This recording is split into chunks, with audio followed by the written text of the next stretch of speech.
Bonjour à tous. Aujourd'hui, je vais vous parler des trois méthodes pour bien cibler vos campagnes Facebook afin d'avoir un maximum de succès. En fait, c'est trois façons de faire, c'est trois étapes chronologiques que j'utilise pour bien partir mes campagnes. Donc, si la première méthode ne fonctionne pas assez bien, je passe à la seconde, puis je passe à la troisième en dernier lieu. La première méthode que j'utilise est de cibler par concurrent. Donc, exemple, si je suis Nike, puis je veux chercher des nouveaux clients potentiels, ben, je commencerai par cibler les gens qui like ou qui aiment la page d'Adidas. Ben, comme ça, je sais qu'Adidas cible pas mal la même clientèle que moi, donc je serai capable d'aller chercher rapidement des nouveaux clients potentiels.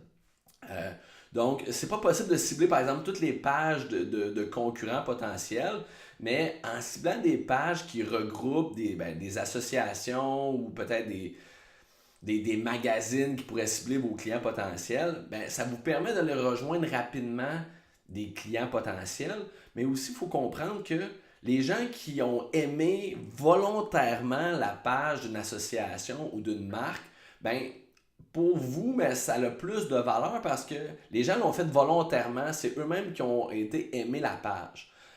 Si vous ciblez par intérêt, ben c'est l'algorithme de Facebook qui détermine que, par exemple, ces gens-là ils ont de l'intérêt pour le voyage ou autre, mais c'est pas nécessairement une personne qui va avoir aimé, par exemple, groupe voyage Orford ou un grossiste de voyage.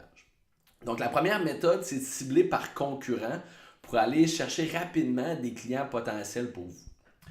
La deuxième méthode est par intérêt. Donc, si les concurrents ne fonctionnent pas assez bien, par intérêt peut fonctionner également. Donc, quand vous ciblez vos campagnes, vous pouvez cibler par intérêt. Donc, des gens qui aiment le sport, des gens qui aiment le voyage, des gens qui aiment la boxe, peu importe. Ça, c'est un facteur qui est basé sur l'algorithme, dans le fond, de Facebook. Donc, peut-être que les gens qui ont un intérêt pour la boxe ont aimé la page de Mohamed Ali, par exemple. Donc, Facebook détermine des critères qui feront en sorte que cette personne-là aurait certains intérêts. C'est un petit peu moins précis que cibler des pages Facebook directement, mais quand même, ça a un certain impact. Puis la troisième façon, c'est vraiment par groupe démographique, donc peut-être les groupes d'âge ou hommes-femmes. C'est la troisième méthode. C'est un petit peu moins efficace parce que c'est très large comme critère de ciblage, mais par contre, dans certains cas, vous êtes capable de raffiner les critères pour dire, moi, je veux cibler les hommes de 18-24 ans de la ville de Québec, puis ça va quand même rejoindre votre bonne clientèle cible. Donc, par concurrent, par intérêt et par critères démographiques sont les trois méthodes que j'applique un après l'autre. Donc, je commence toujours par les concurrents et ainsi de suite, tout dépendant comment ma campagne performe. Donc, j'espère que ça vous a été utile. Merci et n'hésitez pas à commenter si vous avez des questions en dessous de la vidéo. Bonne journée.